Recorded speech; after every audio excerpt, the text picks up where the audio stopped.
लोग थे वो भी कहना चाहिए बांध बूंद करके और तीनों को पकड़ लिए, तीनों को ला करके थाने में वो किए थे, कहाँ डिंडौरी में सौदे देखने जा रहे हैं कह रहे थे वहाँ के लोग। भीड़ लगता था उनको देखने के लिए, वहाँ लाए।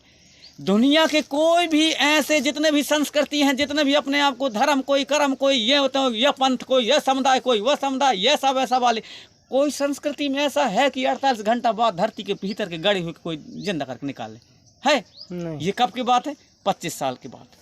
जब हम अपने आंखों से 1997 में उमरिया जिला है, उमरिया जिला के एक चंगेरा गांव है, वहां पर हम लोग देखने गए थे कि दौरी कैसे उड़ाते हैं। कहा कि वो एक डोकरा था, कहा मैं नहीं, अरे नहीं बाबा नहीं बेटा मैं नहीं जानो। कहा अरे कहा था तो नहीं बाबा तुरसे देखने से हमको दिखा देगा। अरे कहे अरे नहीं बताइए ऐसे हम कहें कि एक घर का एक आध बोतल दारू पिया, एक बोतल दारू पिया, हमको देखना ही है तो एक बोतल दारू पिलाए उसको। जो जो बोला रोटी बना करके जो है चीज़ जो बनाते हैं वो बनाए, सब कुछ किए, दौरी लाए, 2 ठे मुर्गा लाए, सब कुछ किए। इसके बाद में जब वास्ता में जब सब कुछ किया, जब उड़ाया है ना, हमारा तो सख्त हो गया। हाय निर्जी वो मुर्गा के मुड़ को काट के, वो मुर्गा पूरा वो कटा हुआ मुर्गा कुकरी को कहते हुए बोलता उठने लगा, तो ऐसा उठने लगा, चक्कियाने लगा। बोले बताओ कहाँ भेज दूँ, कहाँ भेज दूँ बता। अरे कहीं बाबा उतार दे हमको। तो कहा ऐसा थोड़ी उतारता है, कहा ये फिर जब चढ़ा है तो कोई ना कोई जीव में जा करके गिरेगा, तो जीव लेगा तब उतरेगा। तो कहे हम जैसा कर बाबा जी हम ये नहीं जानते, आप लोग उतारो इसको। तो कहा इसलिए मैं 2 ठे मुर्गा मंगवाया था। कहा जो एक ठे मुर्गा जो बचा था उस मुर्गा के नाम से उसमें जब हल्दी चावल आवल दाल चावल फेंका, तब फिर वो जो ऊपर के फटाक से वो तरफ वो मुर्गा अपने आप बिना मारे मर गया, बिना मारे। ऐसी पावर है कोई? पहले के हम छोटे छोटे थे हमारे जमाने तक में, और हमारा ज़्यादा उम्र नहीं है, मेरा अभी 53 साल चल रहा है ना। 53 साल की उम्र में जब हम छोटे छोटे थे इनके बराबर, जब भी अभी गर्मी के समय आता था, अभी लड़के लड़के हम जुड़ गए, खोरी में जुड़ गए, बारी में उस समय खेलते थे, तो हम कहते हैं हर्रा के नकरी बहेरा के भूत, चढ़ जा भुलानी चढ़ जा मंगर माटी के डोर, मंगर माटी के डोर। जब हम लोग जब गाते थे इंगेरी के संग वाला छक्का मंजूरी, दिद्दीरी तोर बिछी कहाँ उतरी। वास्तव में जब जिसको पकड़ के हम भाव चढ़ाते थे और गाते थे तो उसको भाव चढ़ जाता था।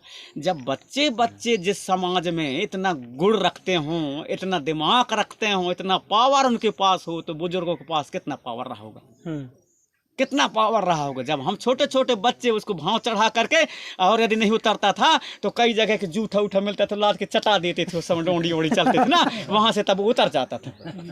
जब बच्चों के पास में इतना ज्ञान था, आज जो बलात्कार हो रहे हैं, जो कछु घटना हो रहे हैं, उस समय हमारे बहन बेटियों के किसी की हिम्मत नहीं है कि टेढ़ी आंख से देख लें। क्यों नहीं देख सकते? जबरदस्ती यदि कोई करेंगे, जबरदस्ती कोई उनके पकड़ने के, कोई उनके साथ गलत व्यवहार करने के सोचेगा तो उनके गुप्तांगों में खत्ता हो जाते थे, फोड़ा उठ जाते थे, इसलिए वो डरते थे। आखिर में ऐसा ये ज्ञानी, ऐसा ये विद्याधारी समाज आखिर ये कैसे कुकुर हो गया भाई, समझ नहीं आ रहा।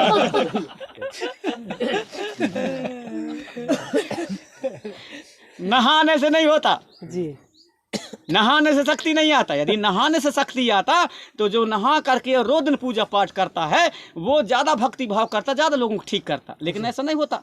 जब बीच ही किसी को काट देगा तो जो 15 दिन तक नहीं नहाता, भैंस चराता रहता है, उसको लाएंगे। यदि उसके पास पावर नहीं होता तो कैसे उतार देता भाई जी?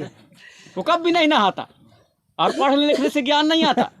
MA वाले, BA वाले अच्छे से पढ़े लोगों को देखना, जब किसी की शादी ब्याह करनी होगी ना तो वो क्या कहेंगे, अरे कैसा कानेगा रह गया, अरे वो ओला बुलाओ, रे बोला बुलाओ, जो भैंस चराते रहते तो वो फिर बुला के लाएंगे, तो वो करवाएगा। तो तुम्हारे पढ़ने लिखने का क्या मतलब भाई? सब कुछ नेंग रस्म तो वो करवाता है, तुम्हें हमारे पढ़ने लिखने का मतलब क्या रह गया? हमको तो और अच्छा उससे सीखना चाहिए ना, क्या कैसा है। तो यहाँ तक घुसने में और यहाँ तक पहुँचने में अभी हमारे जो पुरखों का जो ज्ञान है वो परा विज्ञान है, विज्ञान से बहुत आगे, उसी का नकल कर करके ये कर रहे हैं भाई। अग्नि का ज्ञान दुनिया को हमने बताया, अनाज का ज्ञान दुनिया को हमने बताया। और मान लो कि बात में पढ़े लिखे, एक स्कूल वाले पढ़े हैं, कॉलेज में पढ़े हैं, अच्छा डिग्रीधारी हैं। अब 10 जन को आप लोग या 2 जन को, एक अच्छा डिग्रीधारी बहुत पढ़ा लिखा, उसको मान लो कि बाद में दुनिया पूरा ख़त्म हो जाए, सब जगह दाना पानी सब कुछ ख़त्म हो गया, दाना कुछ ना रहे कहीं भी ना, एक अच्छा पढ़ा लिखा आदमी को और एक गांव में पढ़ा लिखा किया है, मतलब अपने बुजुर्गों को संगत किया है उसको, और पढ़ा लिखे आदमी को, दोनों को ले जा करके कम से कम नहीं तो 25-25 किलोमीटर के दूर में, 50-100 200 किलोमीटर के दूर में जंगल हो चारों तरफ, वहाँ ले जाके छोड़ दो। अब कौन जिंदा लौटेगा वहाँ से? जो स्कूल कॉलेज में, जो यूनिवर्सिटी में पढ़ा है, जो डिग्री किया है, वो लौटेगा जिंदा, कि जो नहीं पढ़ा है, अपने सियानन के साथ गांव में, परिवार में, समाज में रहा है, वो लौटेगा? कौन लौटेगा? वो जो पढ़ा लिखा है वो कब भी नहीं लौट सकता।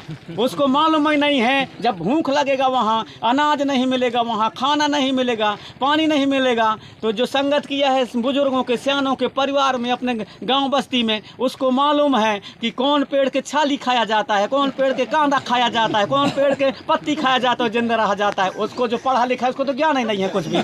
वो पता चला कि भूख में कुछ भी खा, मरने वाला पत्ती खा लेता, वो मर जाएगा वहीं, लेकिन कौन जिंदा रहेगा? जो अपने परिवार में, गांव में सीखा है वो जिंदा रहेगा। तो कौन जरूरी है? ज्ञान। ये ज्ञान जरूरी है। हम नहीं कहते कि पढ़ाई मत करो, पढ़ाई करो। मैं भी तो एमए किया हूँ, डबल एमए किया हूँ ना, लेकिन ऐसा नहीं है कि हम पढ़ाई के मारे में इतना किया हूँ, इतना पढ़ लिखे तो बड़ा भूख हो गया। कुछ नहीं है, तेरे पास पुस्तकीय ज्ञान है। ज्ञान कहाँ से आएगा? ज्ञान आएगा हमारे संस्कार, आएगा हमारे पुरखों से। वहाँ पर बैठो, वहाँ पर सब कुछ किए, तब हमको ज्ञान मिल पाएगा। असली चीज हमारे नानी के पास ज्ञान आएगा।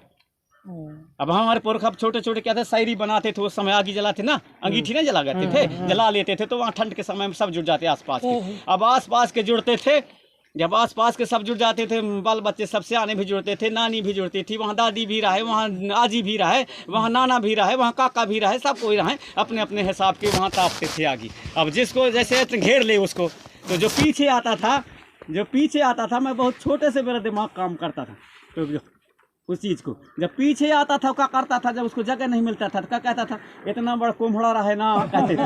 उसको धीरे से हाथ घुसेड़ता था ऐसा, और दोनों तरफ बढ़ते बढ़तिया लगे, फिर बढ़ते करके 2 झटके गिरा के अपने आगे हो जाते। वैसा ही हाल हमारे समाज का हुआ जी। दूसरे लोग क्या किए, सूजी बन के घुसे, कितना बड़ा कोमड़ा रहा है ना, और ऐसा फैलाते वो तुम्हारे सब में, तुम्हारे सत्ता में, तुम्हारे संस्कृति में, तुम्हारे धर्म में, तुम्हारे कर्म में, तुम्हारे खेत में, खलिहान में, व्यवहार में, चाल में, चलन में, सब कुछ में तुम्हारा कब्जा कर लिए, तुमको धकेल दिया पीछे अपने बड़े हाथ का। ये शिक्षा मिलता है ना, वो शायरी था अपने से। जी। फिर उसमें हमारे सियाने ने बताते थे, किस्सा सुना दो, कहते थे, सुनाते थे, चोटिया और लोटिया रहा है ना, तो हम लोग फिर हाँ कहते थे, चोटिया और लोटिया रहा, कहते हाँ, तो चोटिया कहे चल घर बना, लोटिया कहे मैं क्या करूँ घर बना के, तो कहे पानी गिरीता कहे मैं ढोरा में घुस जाऊँ और पत्थर तरी लुक जाऊँ, यार पत्ता तरी लुक जाऊँ, तो चोटिया बना ली इस घर, लोटिया नहीं बना इस घर। जब लोटिया नहीं बना इस घर, इसके बाद में बना लिया वो चोटिया। जब पानी गिरा है आषाढ़ के समय में, पहला पानी, जब पानी गिरा है रात बता के, तो क्या करे चोटिया तो अपने घर में, अब लोटिया घर ही नहीं बनाए, घुसे कहाँ, अपने जो बिल था वहाँ घुस रहा था ढोरा में। जब वहाँ घुसा तो पानी घुसने लगा, वहाँ से निकल के भागी। इसके बाद में गया कहाँ, पत्थर तरी, वहाँ भी पानी घुस गया, वहाँ से भी भागी, जाके पत्ता तली लुक गया, पत्ता में हवा चला तो वो भी उड़ गया, वहाँ से भी। अब ऐसे हो रहे, कहाँ जाऊँ, कहाँ नहीं, ठंड लग गई उसको, कहे जाऊँ तो जाऊँ चोटिया के पास जाऊँ, गाली देते गए। अब आके चोटिया के पास कहती है, रात भर को कहीं के लाने मुँह जगह दे दी सहेली, तो कहते कैसे ऐसे तुम्हें कहो ना कि घर बना ली, कहती तो कहा अब जब कुछ कह रहे तो कह ले, लेकिन मैं रात रोक के लाने जगह दे दी। अब रात बढ़िया चल ठीक है, खिलाइस पिलाइस, आगी जला के उसको बढ़िया आगे तपाइस, और इसके बाद में कह देख भाई से मैं कहूँ ना कि तेरे घर बना ली, कह कहते न बनाओ, अब मैं तो बना लाऊँ, आज तो मैं बना लाऊँ तो तू ही काम आइस। तो कहा हाँ अब मैं भी बने हूँ, तो समझ गए हूँ आज से। तो इससे क्या वो मिलता है हमको, इससे क्या संदेश मिलता है? इससे ये मिलता है हमको कि आलस ही मनुष्य का सबसे बड़ा दुश्मन है जी। आलस ही मनुष्य का सबसे बड़ा दुश्मन है। इसलिए कहते हैं कि काल करे सो आज कर, आज करे सो अब पर में परलय हो जाएगी तो फिर बहुरी करेगा कब। तो जो कुछ भी करना है तो आज ही करा, और गुणवाना राज बनाना है तो रास्ता ना देखो, आज ऐसे इतना जो जितना यहाँ बैठे हो संकल्प ले लो कि हमको गुणवाना राज बनाना है, मतलब बनाना है। कल के लिए आज ही हमको करना है। तो कई लोग क्या कहते हैं कि अरे अब लड़का नौजवान देखो रे, हाँ। हम बुजुर्ग हो गए, सियाने हो गए, ऐसे कहते हैं। हाँ। कभी ज्ञान कभी बुजुर्ग नहीं होता। हाँ। और सिखाई ज्ञान अर्जित करना के लिए कोई सीमा नहीं है। सीमा नहीं है, मरते दम तक करना चाहिए। अब्राहम लिंकन राष्ट्रपति थे, अब्राहम लिंकन एरोप्लेन में सवारी कर रहे थे, तो सवारी करते करते मतलब कहना चाहिए जो एरोप्लेन है, जो हवाई जहाज़ है, उसमें इंजन खराब हो गई, वो पूछता हुआ मतलब पेपर पढ़ रहे थे अब्राहम लिंकन। भगदड़ मच गई पूरे ट्रेन में, और वो आराम से पढ़ रहे हैं अब्राहम लिंकन जी। तो पास वाले बोले सर पूरा जो है ना इंजन खराब हो गया और सब भाग रहे हैं इधर उधर, आप पूछता है पेपर पढ़ रहे हो आराम से। तो बोले जब गिरेंगे तब मरेंगे ना, लेकिन जब तक जिंदा है तब तक तो कुछ अध्ययन कर ले, पढ़ ले। जब तक जिंदा है तब तक तो कुछ पढ़ ले। ऐसे होते चक्कर खाते खाते दूसरे इंजन चालू हो गया, तो फिर वो बच गए। तो कहने का मतलब ये है कि जब तक हम जिंदा हैं तब तक तो कुछ कर रहे हैं ना। ये काहे के लिए हम युवाओं के ऊपर ही थोपते हैं कि करना धरना तुम्हारे काम है, हम सियान हो गए तो बड़े करनीदार हो गए, ऐसा कुछ नहीं है। सियान भी करे अपना काम, सियान भी जगाए जितना जगने बने के, सियानों से जगाते बने तो सियान भी जगाओ। भाषण देने से जगे तो आदमी, हमारा समाज तो भाषण दो, गीत गाने से जगे तो गीत गाओ, नाचने से जगे तो नाचो, पंडिती की करे तो पंडिती से जगो, झाड़ फूंक से जगे तो झाड़ फूंक करो, गुनियाना से जगे तो गुनियानीगिरी करो, दुकानदारी से जगे तो दुकानदारी करो, राजनीति से जगे तो राजनीति करो।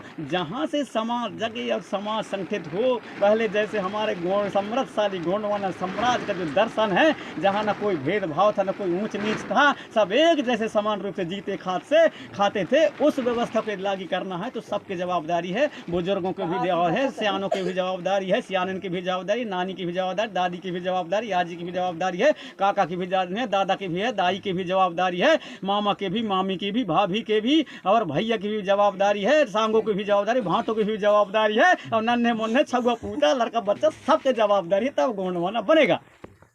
ठीक है जी। अब मेरे को ये टुकुर टुकुर देख रहे हैं कि कितना जल्दी उड़ते भागते।